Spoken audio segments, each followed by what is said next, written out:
Hello everyone. In this video, we're going to be solving an interesting problem with exponentials. We have 2 to the power x equals 3 to the power y equals 5 to the power z, and all of those are equal to 30, and we're going to evaluate 1 over x plus 1 over y plus 1 over z.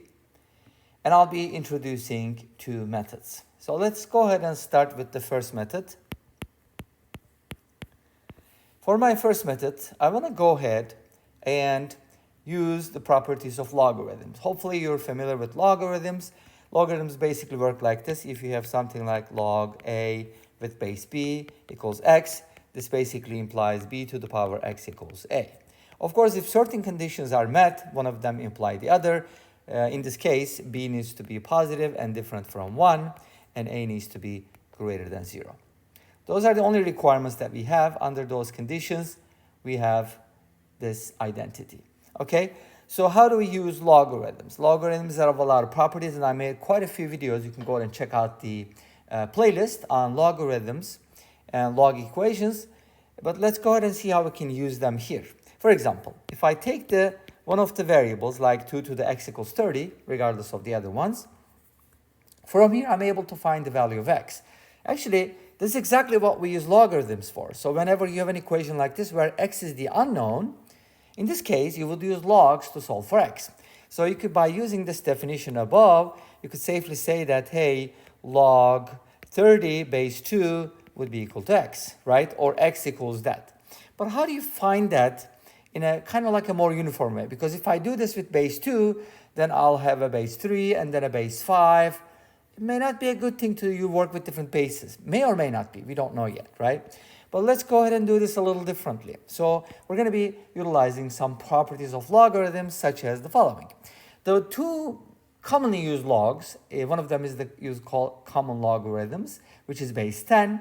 And when you write something with base 10, like let's say you're trying to find log a with base 10, we don't usually write the base. This is meant base 10. Why? Because we work in a decimal system based on tens, right? What happens if your base is e, Euler's number? Then in that case, you use the ln, which is for natural logarithm. It doesn't matter which one you use, but I'll use ln. It's more common. And some books, unfortunately, use log for ln. Anyways, let's go ahead and ln both sides here. Because if two things are equal, then their ln's are equal. Because ln is a well-defined function. Make sense? I hope it does. So now we have the freedom to move this x to the front because that's a property of logarithms, including the natural logs. So this becomes x times ln 2 equals ln 30. And from here, by solving for x, we get ln 30 divided by ln 2. In other words, yes, we could write x as this, log 30 with base 2, but we could also write it like this, which means, by the way, let me go ahead and bring that over here. These two things are identical. And the property that makes them equal to each other is called change of base. That's just another property. You don't need to worry about it right now, but go ahead and look it up. Change of base is a very, very useful property of logarithms. Anyways, so we have this one, and we're going to use that one. And let's do the same thing for all of them. The next thing, 3 to the y equals 30. And I could probably do this in one step just by leaving some space, ln both sides. Bring the y to the front. You get y times ln 3 equals ln 30. From here, you get y equals ln 30 divided by ln 3. You get the idea? It's basically the ln of 30 divided by ln of the base. So you can kind of generalize it too if you want it. And by the same token, z becomes ln 30 divided by ln 5. Because remember, it was 5 to the z equals 30. If you apply the same steps, you get the same thing. Great. Now let's go ahead and put this all together. Maybe I'll just shift this down a little bit so that they're all kind of together like this. Yay.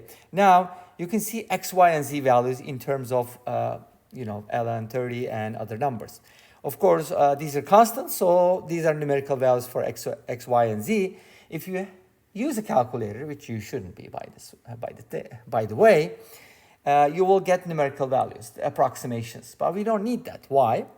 Well, you can do it just for checking your work, but I'd like you to try the algebraic approach first.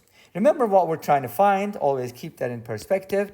Our goal is to find 1 over x plus 1 over y plus 1 over z. Since we know the values of x, y, and z, we could easily find it, right? I mean, all you have to do is substitute. Well, if x is equal to ln 30 divided by ln 2, 1 over x would be the reciprocal. Yes, you should be familiar with that. Reciprocal of x is 1 over x. Reciprocal of whatever is 1 over whatever, okay? So in this case, it'll be ln 2 over ln 30. What about 1 over y? It'll be ln 3 over ln 30. And 1 over z is going to be ln 5 over ln 30. What is really cool about it, and that's how the problem was designed, obviously, is that now we have a common denominator, which is a beautiful thing, right? Because we're allowed to add the numerators, ln 2 plus ln 3 plus ln 5, all over the same denominator, which is awesome. But we can make it awesomer. You know why?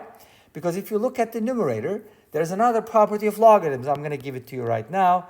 ln AB can be written as ln A plus ln B. If you apply this is called product property.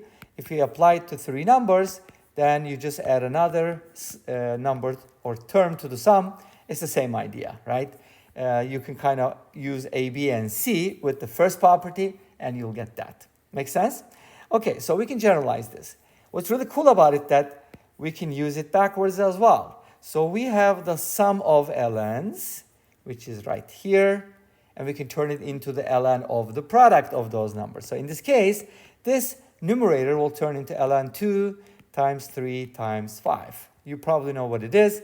Divide by ln 30. Yes, 2 times 3 times 5 is 30. So this is ln 30 over ln 30. Whatever ln 30 is, we don't really care. I mean, nobody cares.